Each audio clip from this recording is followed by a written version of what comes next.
the other fellowship, because there still wasn't NA there. And I was shaking and rolling, and I thought I was coming apart at the seams, and I didn't know which was going to kill me first, the guilt, the feelings, the overwhelming feelings of guilt, or the withdrawal. I couldn't figure which. I hurt so damn bad all over, inside and out, I wish I would just stop. The shakes were just as bad. The nausea was just as bad. The knees wouldn't work. The legs were all out from under me, and boy, I twitched from every nerve ending I had. And I walked in with that guilt, and I didn't want to be there. I wanted it to all go away, and nobody would ever know. Nobody asked where I was for 3 weeks. You know, nobody'd ever known. Till I walked up in their fellowship and picked up another white chip. And I thought more people were going to fall off their chairs. I was like everybody else, you know, they're going to fall off their chairs. You know, I fucked up 3 years. I'm never going to get it back. I'm a rotten scumbag. I let all these people down, you know. And my sponsor sat over in her chair, and I thought she was going to turn white. She turned pale, you know. You could tell there was something a little intense about her, and she saw me pick up that white chip and turn around with my head down and run right back to my chair at the back of the room again as usual, you know. And I started all over again. And I kicked my ass all over the room, and I hated myself and a whole bunch of other stuff that's usual junky thinking. And I found out today through a couple of days of experience, those feelings of guilt are normal. Those feelings of embarrassment are normal. But so is using normal for us, and today I'm in an abnormal state.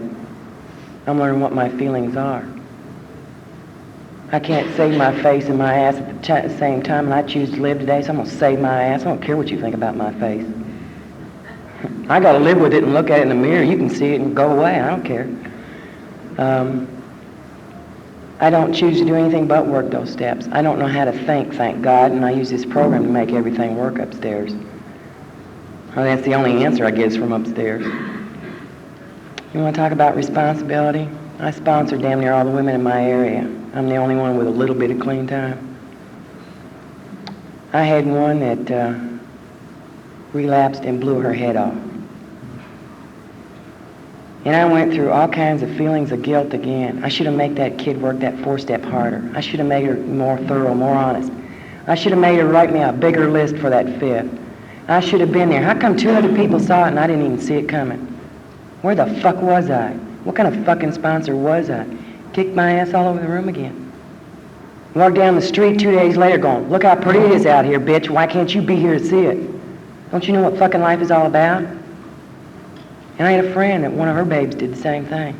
Took a dive off a stadium in a ballpark.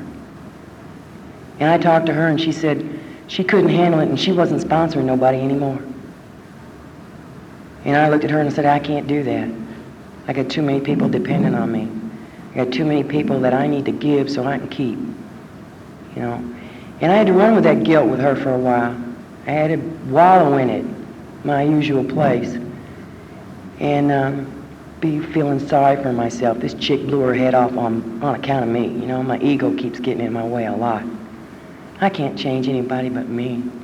I got to go back to that serenity prayer. Relapse is a fact.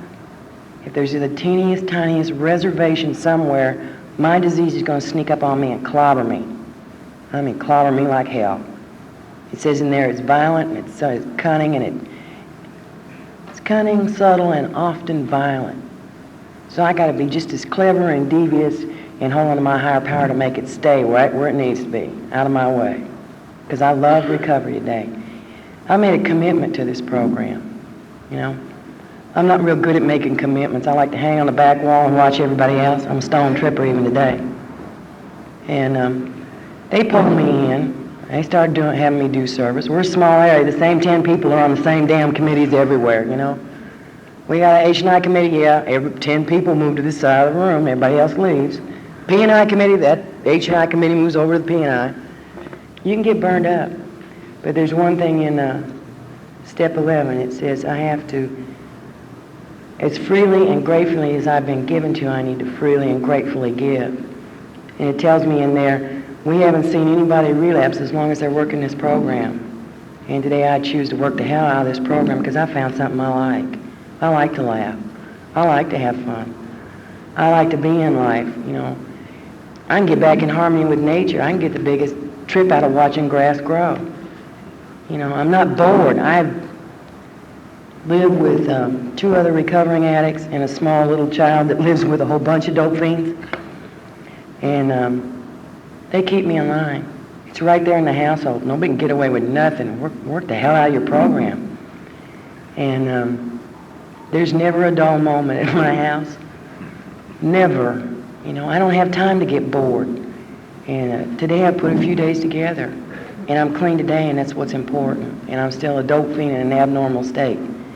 And I don't want anybody here leaving today thinking that just because you feel like wanting to use, and you're at this convention, and you think you're some kind of strange freak, you're wrong. There's days I've gotten up, and I've got some days together, and all I got to do is forget the work and the effort it took to stay clean today. And I'm out there using, just like the kid that came off here the first day. And wanting to use is normal. We're a bunch of dope fiends. If we didn't want to use, we wouldn't be here. If we didn't want to use, we wouldn't need NA. And if we didn't have a slight problem with drugs, you know, we could handle life out there like everybody else. But I'm an abnormal dope fiend, and I'm grateful today. And I thank y'all.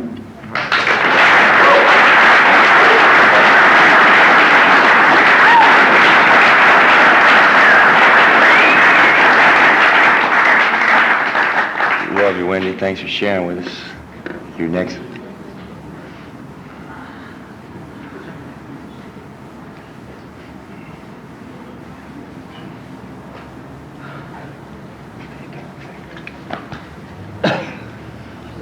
My name's Dennis, and I'm an addict. Hi, Dennis. From Pittsburgh.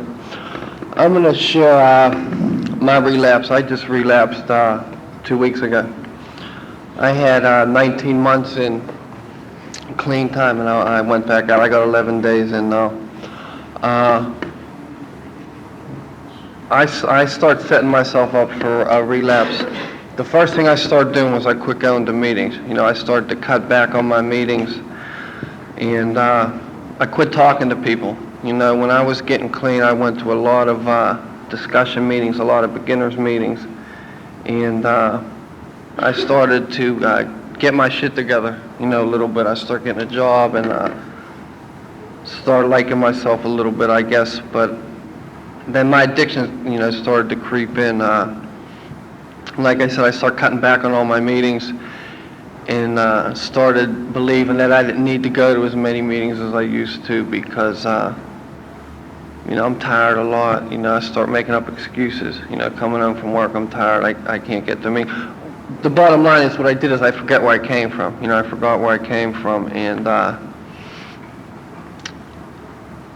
they tell me that, you know, this is a threefold disease, and when you're getting clean, you get clean physically, mentally, and spiritually in that order, and that you lose your spirituality, you know, when you relapse. So that was the first thing to go with me, my spirituality. You know, I gave up on God. I took the credit for staying clean. You know, it was me that was doing it. And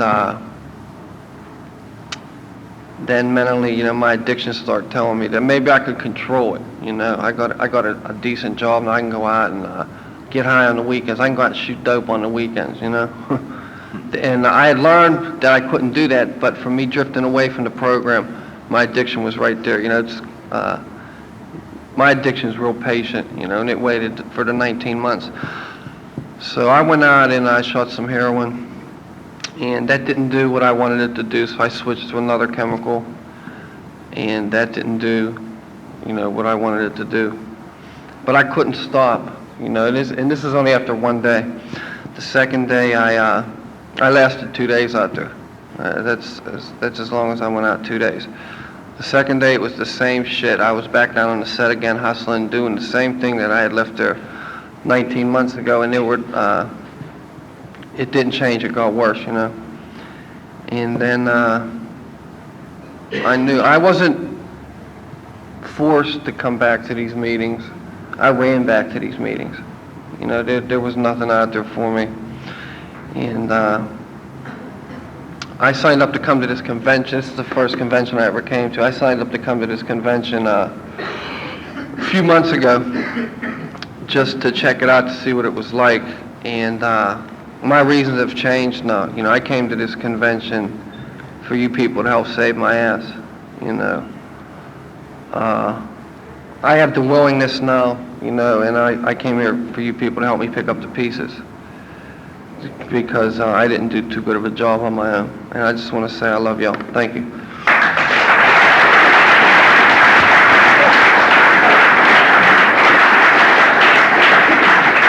Thanks a lot, Dennis, and welcome back. We love you. We love you, man. I'd like to share just for a second, you know, something that you shared with us that's really important to me today and really close to my heart. Is the importance, you know, and I can't stress it enough, of more and more meetings. You know, for me, the longer I'm in the fellowship, I find that I need more and more. You know, in the beginning, I needed them on a daily basis, you know, to get that good groundwork laid down. You know, and then the complacency sets in, like it says in our basic text, you know, after we're around a while. And I got to be real damn careful of that, you know, because like for me, I look at people that have, you know, 5 years more than I got, 10 years more than I got maybe, you know, and I see them a couple times a month sometimes, you know, at a meeting. I see their life all together, some of them, you know, from back home. And you know, I see that they become productive, responsible members of society, you know, but I don't see them changing today, you know, and I fear for them. I really do. I really fear for them. You know, because for me, you know, I feel that the longer I'm away from my last high, the closer I am to my next high. You know, and I'd better be damn ready, you know, to deal with that obsession when it does grab me. You know, I'm glad you shared that, you know, because for me, meetings are real important today, you know, because with 5 years, I feel I do need a meeting, you know, on a daily basis today, and I'm grateful that I have it available in my area. You know, Narcotics Anonymous meeting, you know, and I'm waiting for the day when every addict everywhere can say that. You know, I think it's real important. Come on up, John.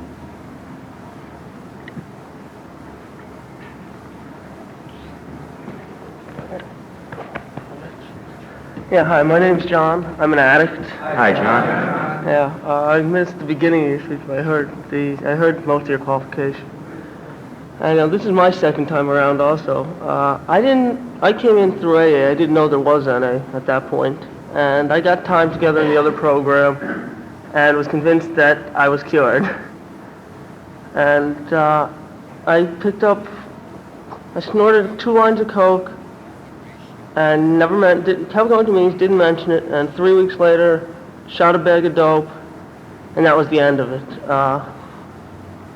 My relapse lasted 6 months, and it almost killed me. And I'm very grateful that I got a chance to come back. The higher power that I believe in very strongly today brought me to NA. I found my first meetings in a blackout, literally. I fell down the stairs in my first NA meeting. That's how NA found me. And I got clean 2 days after my first meeting. And I'm real grateful. You know, I wouldn't blow this for anything in the world, because there ain't nothing out there for me. And I know what that last relapse was like. I remember when I came back, and I shook so much that I couldn't talk.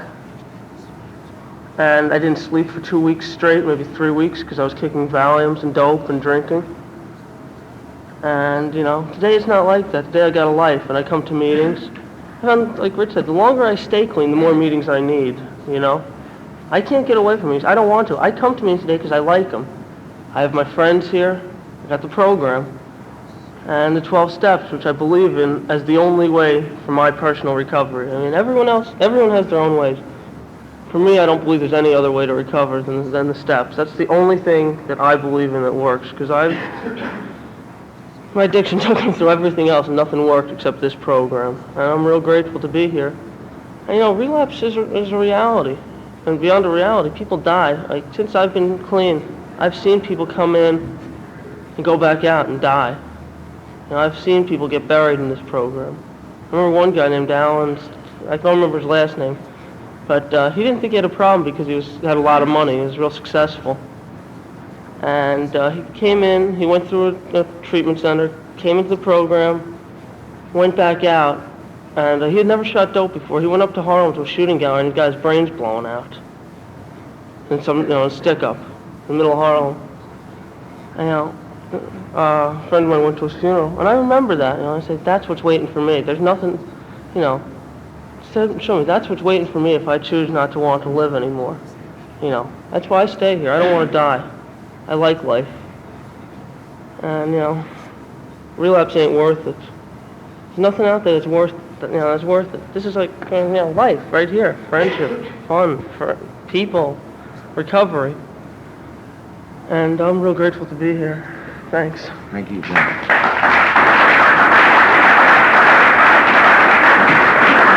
a lot, John. Will you volunteer to fill up the coffee hut? We'll call our next speaker.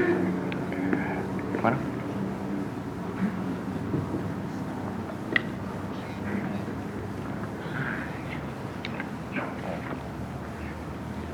Hello, I'm Marilyn. I'm an addict and an alcoholic. I'm from London, England. Marilyn? Gosh, it's frightening up here. This is the first time I've ever been to an American meeting. This is a first time for a convention too. And I must say it's wonderful to be here. It's great to hear Americans are the same as me, you know. Right. I've identified all the way along the line with everybody. It's great. I came into this program completely wrecked. I didn't care whether I lived or died.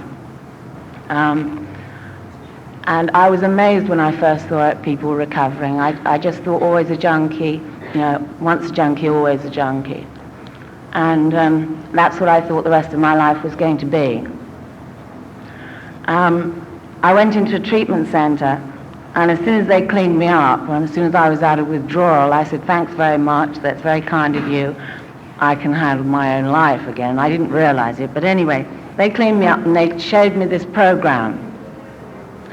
And I got on with things for a little while. It only lasted about 7 weeks.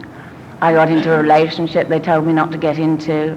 I did a few things they told me not to get into. I went on holiday right away.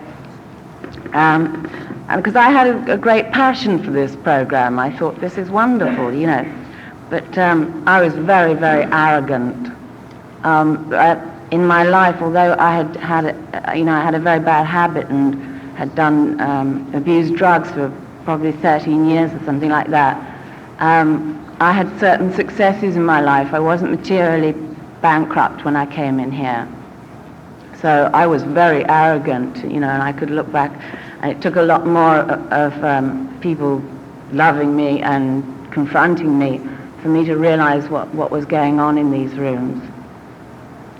Anyhow, I went out, I got a gram of smack and got high for a weekend, because I still had a lot of arrogance, a lot of barriers up, a lot of front still, and I came to a point where I just felt like Alice in Wonderland, and I couldn't really cope with life. You know, it was too frightening being straight. It was very, very confusing. Anyway, I went out for this weekend for 3 days, and I got high for about half an hour. The rest of the time I was just stoned, and the only time I was happy being in that state was when my chin was on my chest, you know, when I was actually nodding. It was very dull, it was very boring, and I went straight back into the treatment center. I went back into the treatment center with what they said was a little humility, which I don't have very much of an understanding of that word, but they said I had a little bit of that. I was a bit more prepared to listen to what actually was going on in this program. And I did. And a few weeks after I left that treatment center, things started to, well, as soon as I left, things started to get, you know, fall into my thick head. You know, I started to understand what actually was being said and what actually was being done in these rooms. I was blown away by the amount of love and caring that's shown, you know, here and all over the world. It's the same in England, by the way. And I lost the compulsion to use after that. And since then, my life has just been getting better and better all the time. I have a healthy fear of relapse today. I don't want to get back in that box again. I don't want to be in that place where I have to use again. And I hope someone around me would point it out if I was going off the rails, you know. I love my life today. It's wonderful to be here. I'm extremely grateful. Thank you very much.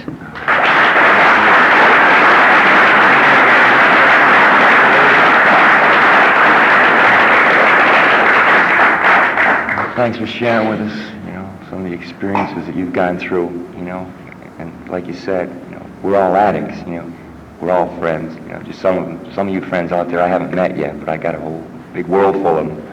I'm grateful. Hannah.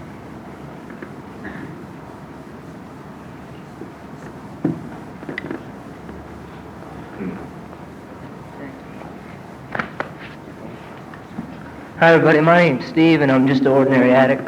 Hi, Steve. My life was real miserable when I decided to go into treatment. I'd lost everything that I had in life except myself.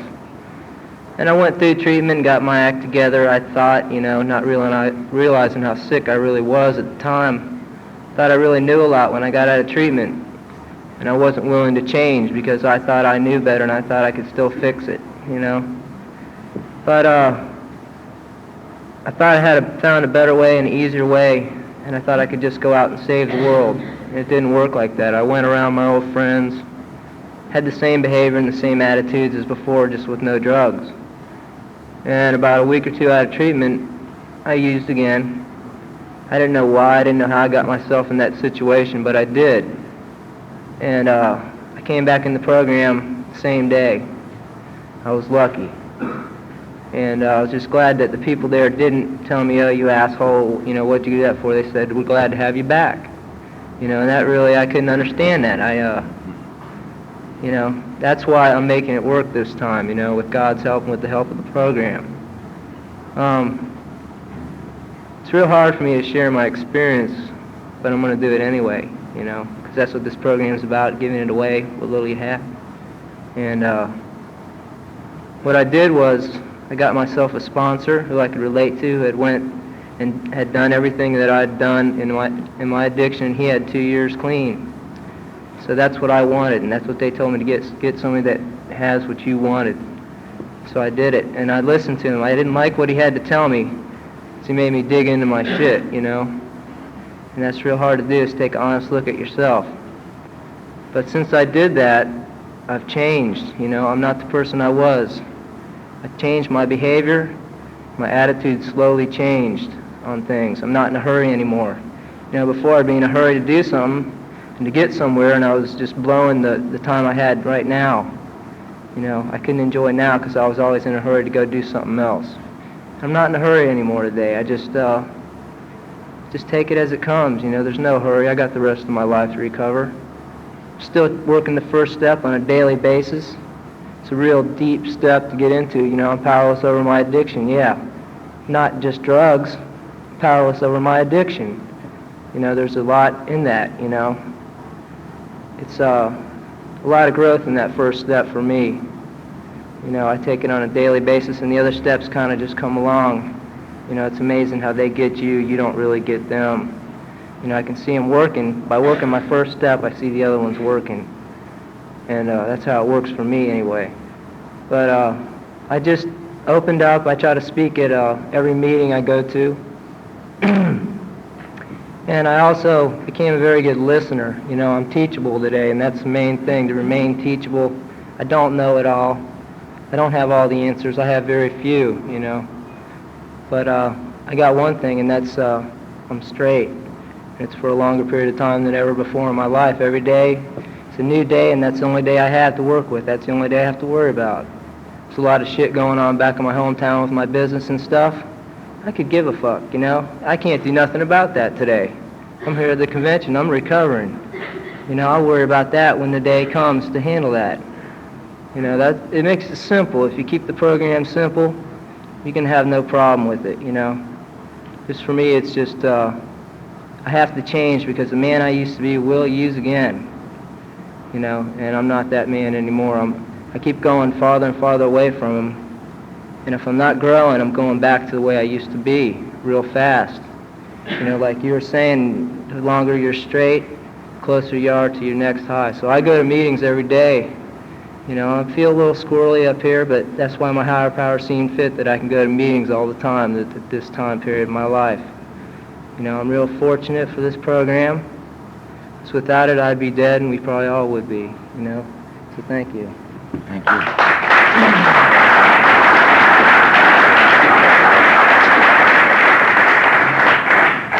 Thanks a lot for sharing your strength, hope with us. Right here.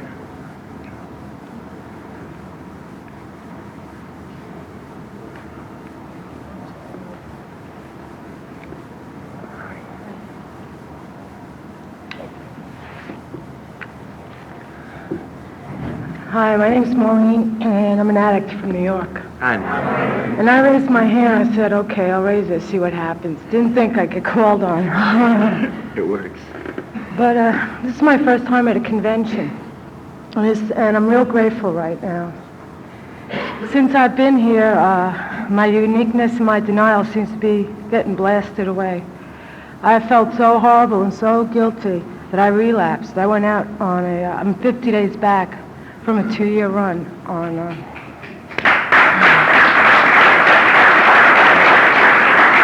and I'm so glad that NA's here, because the way my disease worked for me when I was out there is it took everything that the other fellowship gave me and turned it around and locked me into my own soul, my own mind. And if there wasn't NA, there wouldn't have been anywhere else for me to go, because if there was just AA, I wouldn't have gone. And I know that. And I know today I won't go to an AA meeting. But there's NA for me, and I get a lot of strength listening to everybody. And I sometimes think I don't have anything to offer, but, you know, man, those 2 years weren't for nothing, not for nothing. It doesn't work out there. It doesn't get better, you know, and recovery doesn't get easier. It's not the first relapse, but it's the biggest relapse I've had in the 7 years I've been involved with fellowships. And I just want to thank all of you and my higher power for giving me this chance.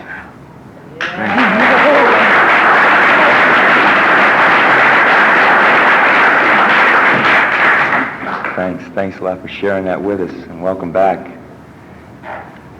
Come on up.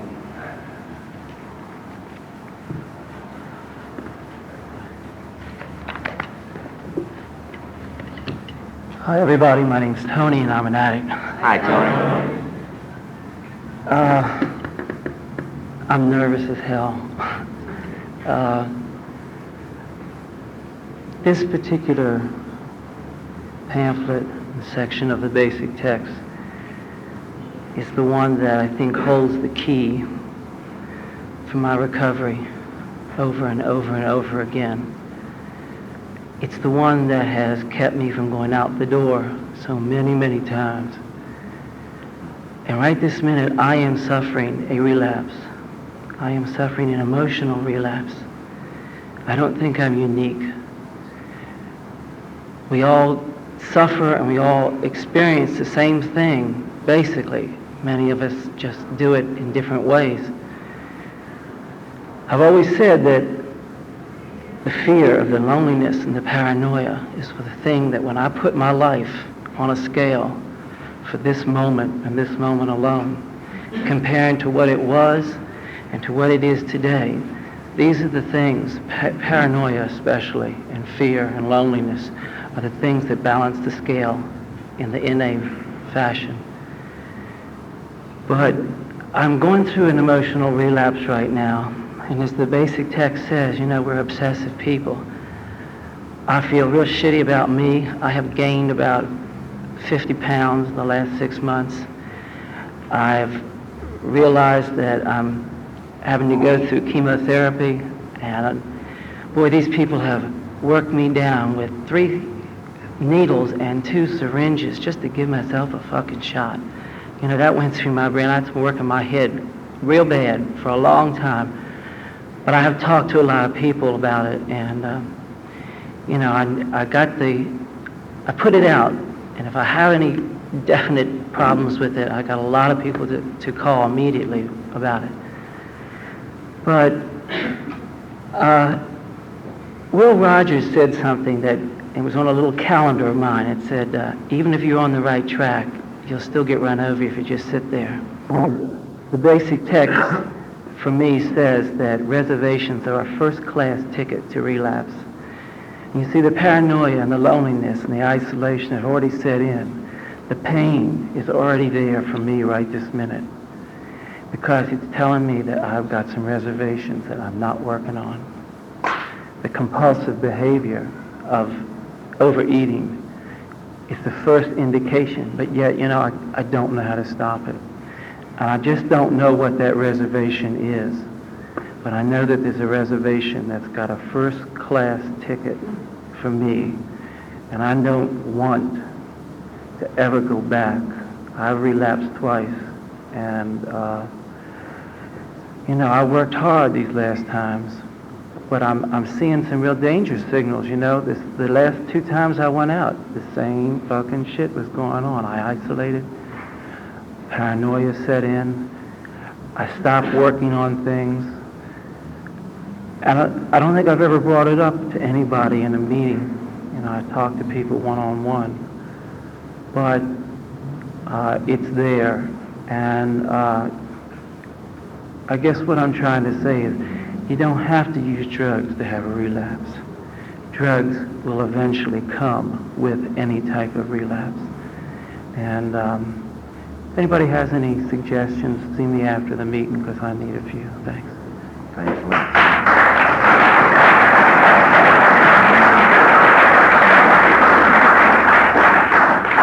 Thanks a lot, Tony, for sharing with us. Second one here? Yeah, one up.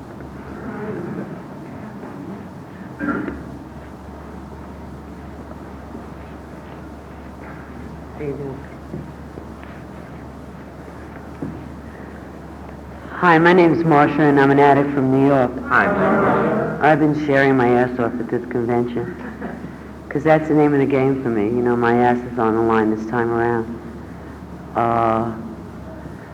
And I relapsed, too. I went to the last relapse workshop in Connecticut, and I got a lot out of the relapse chapter in the basic text. I felt like it was written about me. I stayed sober for about 4 years in the other fellowship, but I was an addict. And I have a lot of resentment about that, about being an addict in the other fellowship. And I've been thinking about it a lot lately. And bottom line is that I wanted to get high, and I used my differentness in that other fellowship to send me out there, basically. I mean, it was fine for a couple of 3 years, and then when I started to want to get high, I simply used my uniqueness to go out. That's why I'm really grateful for Narcotics Anonymous, because I'm not unique in these rooms. There's nothing different about me here. I mean, everybody in this room is the same as I am in one form or another, or one drug or another, or one experience or another, but I know I belong here. And there's also a lot of work I didn't do on myself. I did not change in that other fellowship. My whole life started to exist outside of myself. My life became wrapped up in people, places, and things. And my image of myself was wrapped up in my successes and my triumphs, And the minute that the defeats started to come into my life, I didn't reach out. I had cancer in the program. I didn't reach out. I didn't use the fellowship. I didn't really reach out. I shared it once, and when I didn't hear what I wanted to hear from the people or get what I wanted, I didn't pick my ass up and go to another meeting and share it again. That was my disease. That was the beginning. It took a long time. I was in relapse for about 2 years before I left the program, before I ever picked up. I went out and I didn't pick up right away either. My disease was very, very quiet. The disease is really smart, man. I mean, had I got a drug signal, I would have said, oh, I'm in trouble. I would have been hip, but I didn't. I didn't get like one signal until I got the signal. By the time I got the signal, I was so far away from any kind of a program, and I was no longer in the fellowship. I picked up. I mean, of course I picked up. I was set up for it for a very long time. It wasn't a slip. It was a slide, downward, progressive, constant over a long period of time. You know? I didn't take a lot of suggestions. You know, like I'm the kind of person like the rest of us, I want instant gratification. If you give me a suggestion and I take it, I want that right then and there. It's like I don't work it. I don't try it again and again and again, you know, until it works. And I know it works because there's thousands and thousands of people staying clean and dry around the world, you know. I know it's around the world because I'm looking at everybody's badges. And, you know, I want what this program has to offer right now. I mean, I want to change. And I know that I need to change. I have a tremendous image. And what I'm up against right now is like I'm up against a wall. I don't know what to do about it. I really don't.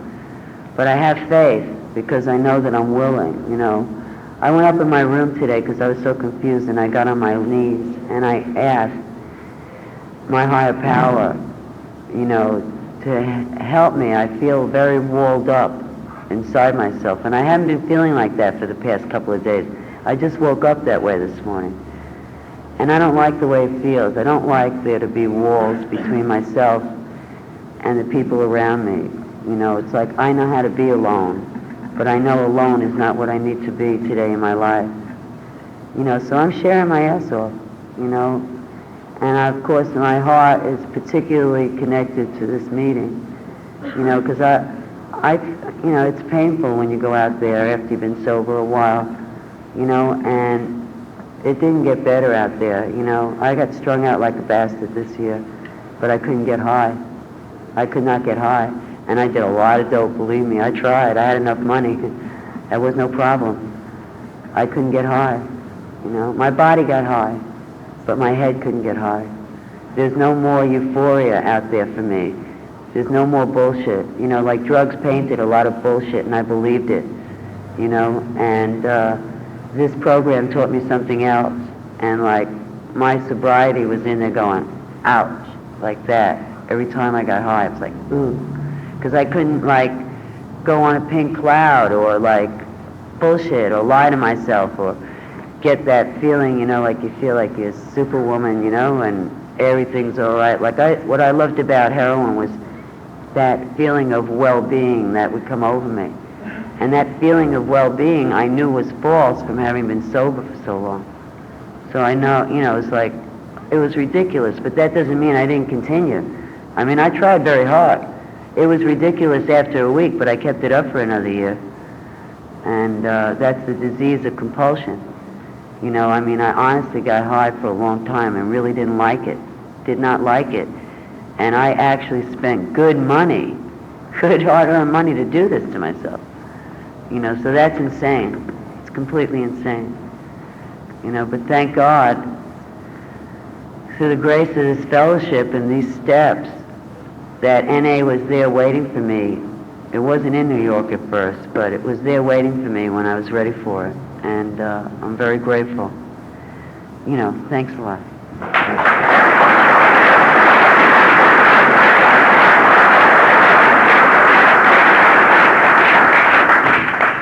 Thank you, Marsh, for sharing with us. Over here.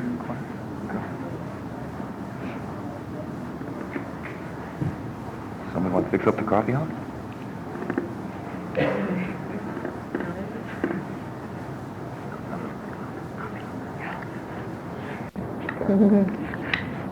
Hi, my name's Jenny, and I'm an addict. Hi, Jenny. I'm really glad to be here. This is my first World Convention and first time I've talked at this convention.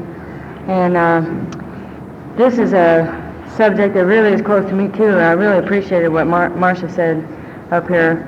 I know for me that expression, work the steps or die, motherfucker, is the key for me. I got clean as well in the other fellowship, and but not totally, because they didn't talk about dope. So I quit my drug of choice, which just happened to be alcohol, and continued to stuff dope in every other orifice of my body for several years. And of course, needless to say, I didn't really stick around that fellowship too long.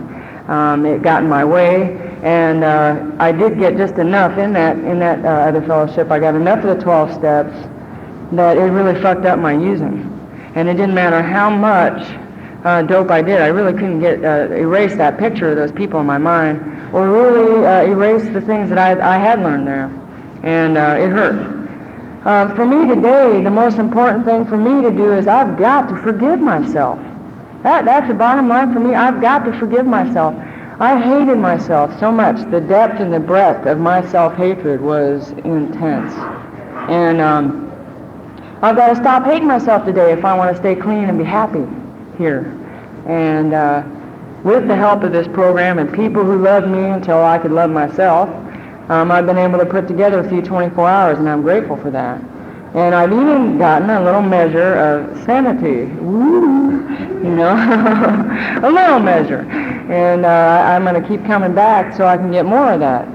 But I think the real turning point for me was working these steps.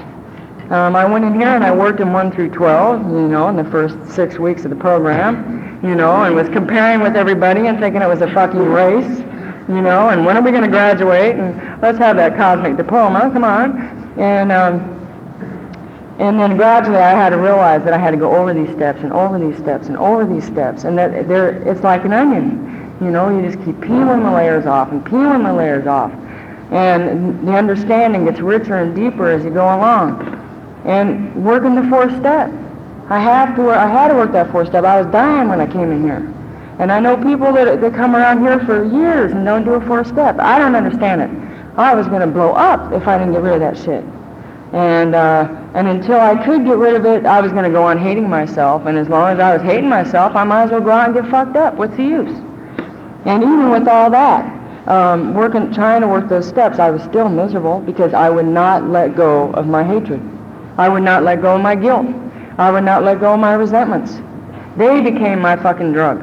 And you're talking about emotional relapses. I spent 2.5 years in this program in one solid emotional binge, you know, of depression and not wanting to get out of bed and feeling sorry for myself and going to pity city and feeling like shit, you know, and wondering, you know, what the hell was all this all about? You know, why couldn't I like myself?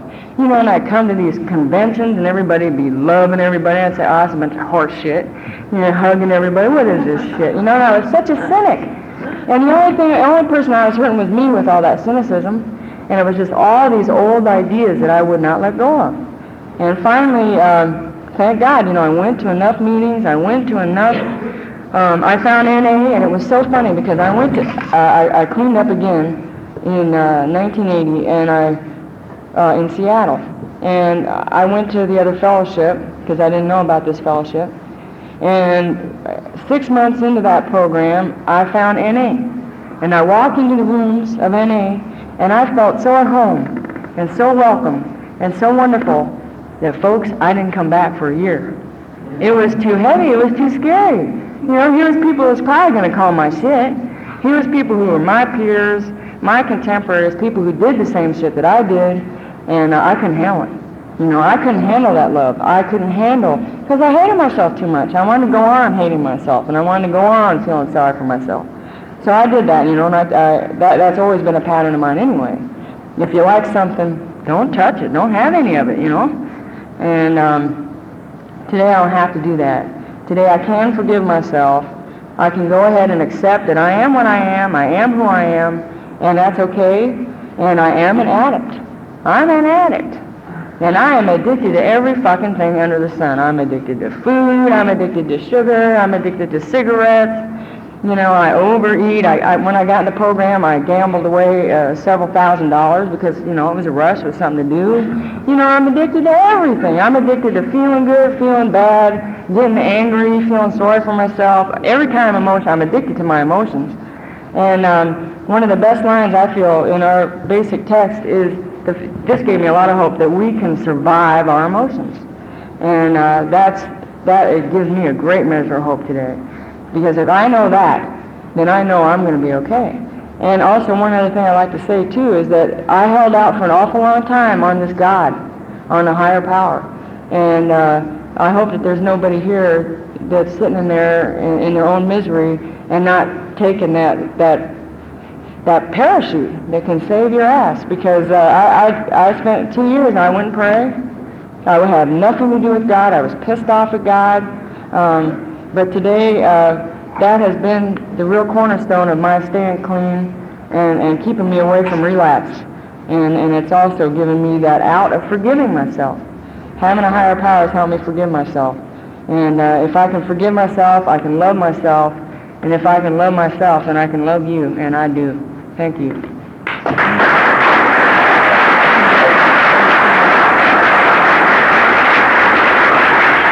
Thanks a lot for sharing with us, Jenny. I'm going to have time for one more, I believe. Right there, shaking your hand. Okay, one.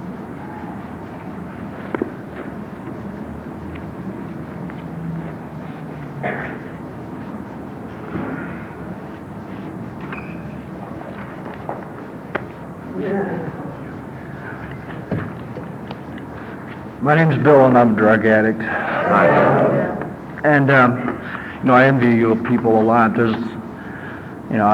Since the day I walked into treatment, into this fellowship, I haven't had relapse, and I don't take a single ounce of credit for that at all.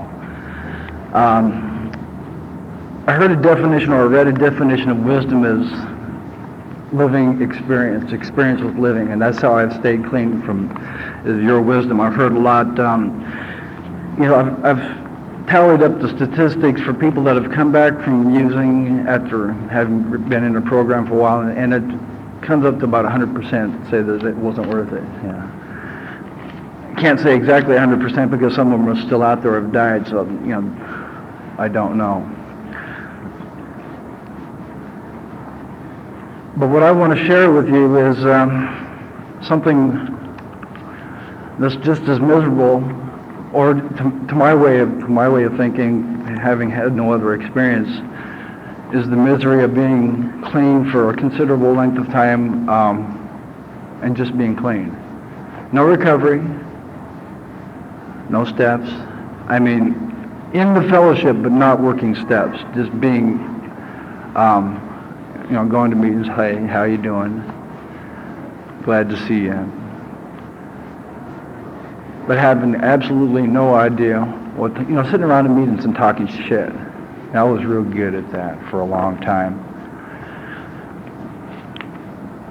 See, I'm in this pamphlet too. I'm in here. And I'd like to read, I'll read one line from it, and there's another one here too. It says that other times, first, there may be times when a relapse lays the groundwork for complete freedom. And here I am. At other times, only by a grim and obstinate willfulness to hang on to abstinence come hell or high water, until a crisis passes, can freedom be achieved. 3.5, 4 years, my knuckles were white. I didn't have any circulation in my hand from just hanging on. Because I was scared to death to go back out and use. I mean, literally scared to death. And the longer I stay clean, the more afraid I am of going out, because I really don't know if I'll come back. I've got a lot of pride, a lot of stubbornness, and that could kill me if I went out and used. That could kill me. And I don't want to die. That's when I came in. I didn't want to die. And I still don't want to die. I value living today. But it's not a way to. It's not the way to stay clean. I know there's. Being me not being unique, I know there's other people in here today that are in this meeting that as of yet have not had to relapse, and I say yet because today I haven't had to use, but that's only today. I don't know what tomorrow has in store for me, and I pray to God that that never has to happen to me. But that's not my business. And the thing that has worked for me these past 5 or 6 months, it was a revelation to me. It's called working steps. It was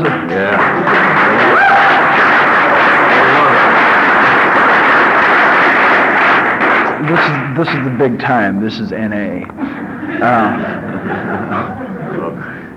You know, I heard someone talk about doing the fourth and the fifth step. It took me 4 years to do a fourth and a fifth step because that was the hardest thing I could think of to do.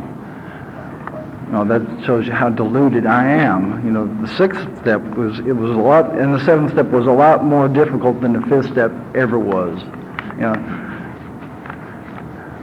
I was talking with I did my fifth step with my co-sponsor, and after I had done my fifth step, he said, okay, now, one important thing for you to remember about this fifth step is this is not how you was, this is what you is. I go, oh, this could present problems. He said, yeah, well, that's what the sixth and the seventh step is about, and you don't have to worry about that because that's something that starts today and it ends when you put your foot in your grave. I said, yeah, it sounds good. It sounds good. And I was willing for a week. I was just, all kinds of willing to get rid of those defects of character. But that didn't last long. And I went back into I had a relapse. Someone was talking the emotional relapse, relapse into the old ways. Without the drugs, just everything else. And for the first time had been just really totally miserable with that way of life. And it was totally new for, well, yeah, it was new for me because I was doing something different. I was working steps, and it makes my perception of myself completely different when I do that. And I get miserable and I work steps. That's my criterion for working steps. And when I get miserable enough and it hurts bad enough, I'm going to do what I need to do. And probably not a minute before then. But I have the willingness to do what I have to do today, and that's probably more important than anything else, because for the longest time I didn't even have the willingness to do what I had to do. All I had the willingness to not to do was to use and nothing else. I could talk about the first 3 steps forever. Those I had them down pat, and I'd talk shit about the other ones.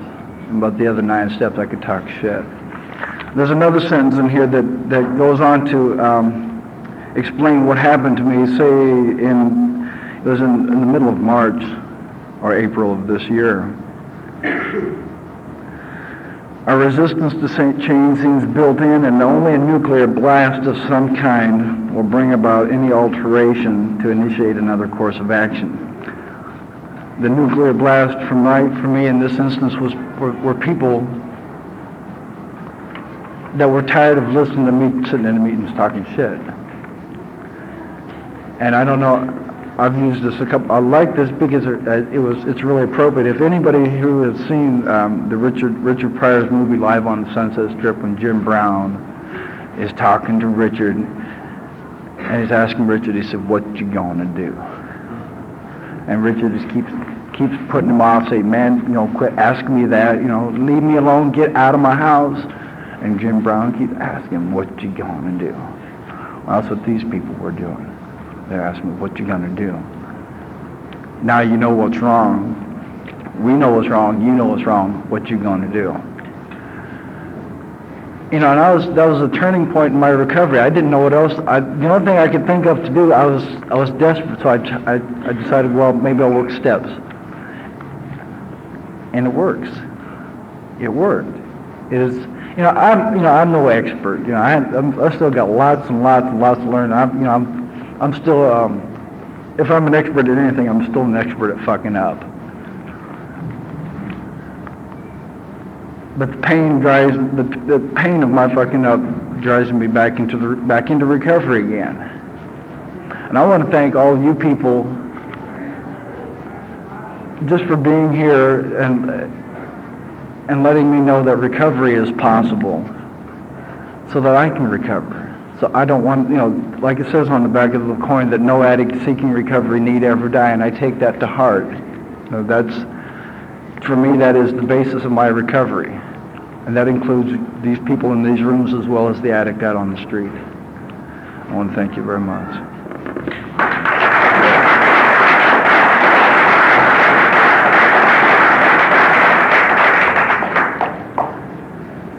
for sharing with us. I'd like to thank you all for sharing your experience, strength, and hope with your recovery and relapse. And I'd like to just share for the last couple minutes of this workshop a revelation that I found out a long time after I first came into the fellowship.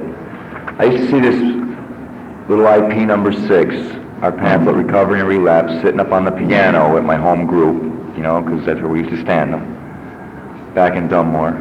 And it was like the last one sitting there in line, because we kept them in numbers, you know. And I figured, I'm never going to need that. That was the first time around, you know. I'm positive, you know. I don't have to worry about that. But I knew where it was. That's why I was just going to put it in the back of my mind. You know, I knew where it was. And I didn't pick it up for a long time. I didn't read it. You know, I used to make it look good. Like I know I had one home, you know, because when my first day in, I grabbed everything I could get my hands on. I was desperate. And I might have read it, you know. I really can't honestly say, I don't know, but I never really read it, you know. Never really got into it.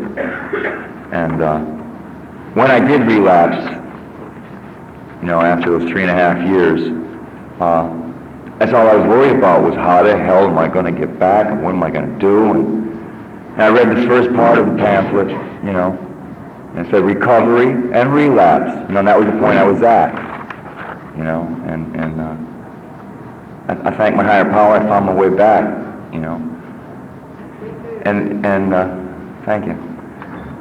And then this other little part down here, you know, it doesn't get talked about that much on the same pamphlet, not around my hometown, you know.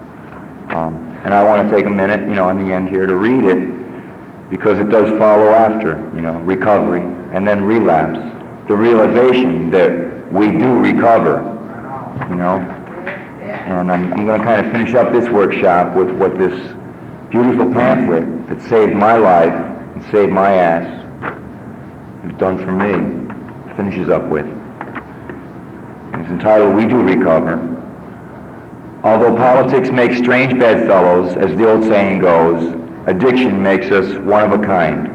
Our personal stories may vary in individual pattern, but in the end, we all have the same thing in common. This common illness or disorder is addiction. We know well the two things that make up true addiction, obsession and compulsion. Obsession, that fixed idea that takes us back time and time again to one particular drug or some substitute to recapture the ease and comfort we once knew. Compulsion, that once having started the process with one fix, one pill, one drink, we cannot stop through our own power of will. Because of our physical sensitivity to drugs, we are completely in the grip of a destructive power greater than ourselves. When at the end of the road we find that we can no longer function as a human being, either with or without drugs, we all face the same dilemma. What is there left to do? There seems to be these alternatives. Either go on as best we can to the bitter ends, jails, institutions, or death, or find a new way to live. In years gone by, very few addicts ever had this last choice. Those who are addicted today are more fortunate. For the first time in man's entire history, a simple way has been proving itself in the lives of many addicts. It is available to us all. This is a simple, spiritual, not religious program known as Narcotics Anonymous. When my addictions brought me to the point of complete powerlessness, uselessness, and surrender, some 26 years ago, there was no NA. I found AA, and in that fellowship met addicts who had also found that program to be the answer to their problem.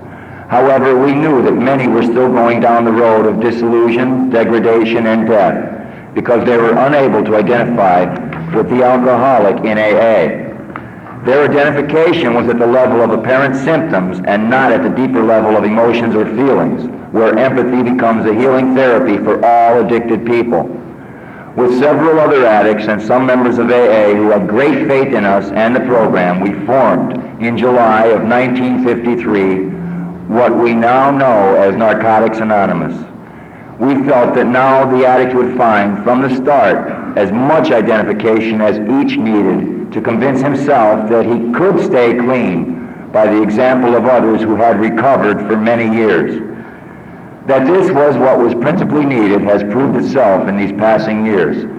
That wordless language of recognition, belief, and faith, which we call empathy, created the atmosphere in which we could feel time, touch reality, and recognize spiritual values long lost to many of us.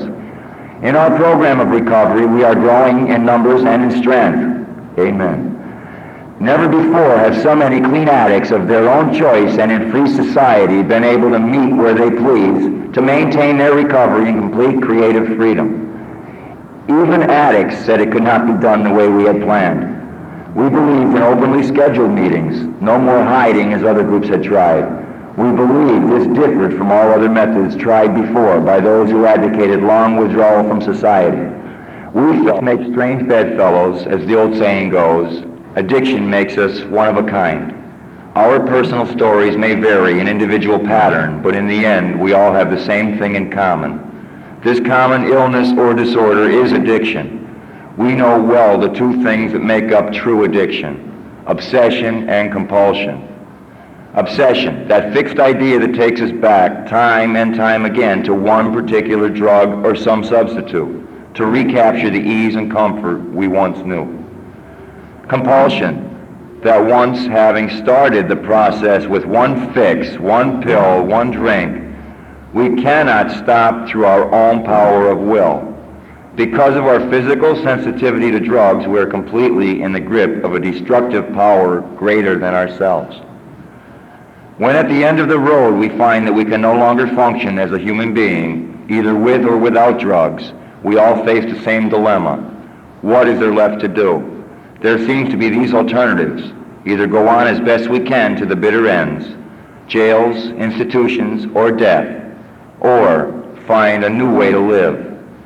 In years gone by, very few addicts ever had this last choice. Those who are addicted today are more fortunate. For the first time in man's entire history, a simple way has been proving itself in the lives of many addicts. It is available to us all. This is a simple, spiritual, not religious program known as Narcotics Anonymous. When my addictions brought me to the point of complete powerlessness, uselessness, and surrender, some 26 years ago, there was no NA. I found AA, and in that fellowship met addicts who had also found that program to be the answer to their problem. However, we knew that many were still going down the road of disillusion, degradation, and death because they were unable to identify with the alcoholic in AA. Their identification was at the level of apparent symptoms and not at the deeper level of emotions or feelings, where empathy becomes a healing therapy for all addicted people. With several other addicts and some members of AA who had great faith in us and the program, we formed in July of 1953 what we now know as Narcotics Anonymous. We felt that now the addict would find from the start as much identification as each needed to convince himself that he could stay clean by the example of others who had recovered for many years. That this was what was principally needed has proved itself in these passing years. That wordless language of recognition, belief, and faith, which we call empathy, created the atmosphere in which we could feel time, touch reality, and recognize spiritual values long lost to many of us. In our program of recovery, we are growing in numbers and in strength. Amen. Never before have so many clean addicts of their own choice and in free society been able to meet where they please to maintain their recovery in complete creative freedom. Even addicts said it could not be done the way we had planned. We believed in openly scheduled meetings, no more hiding as other groups had tried. We believed this differed from all other methods tried before by those who advocated long withdrawal from society. We felt that the sooner the addict could face his problem of everyday living, just that much faster would he become a real productive citizen.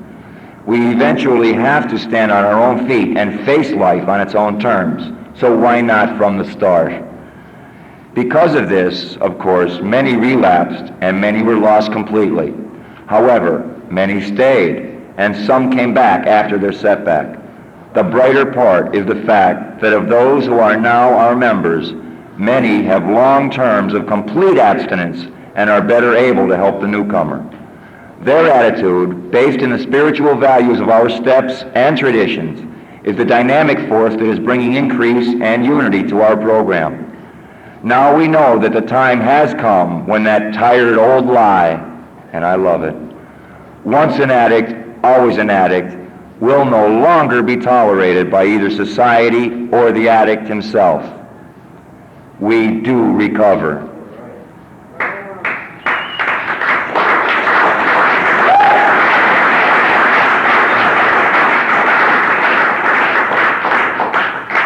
And the last few lines of this pamphlet is something that I live with every day of my life, and I love it dearly.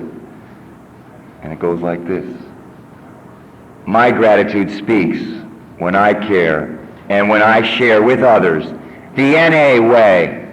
And I'd like y'all to help me close this meeting with a moment of silence for the addict who still suffers, and with a special prayer that addicts need not suffer again because of those who have suffered through relapse, followed by the Serenity Prayer and the Our Father. Excuse me.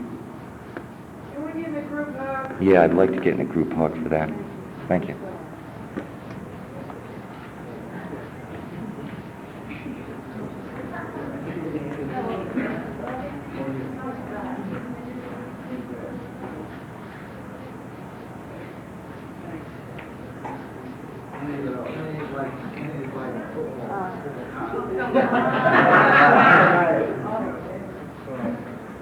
Make a connection.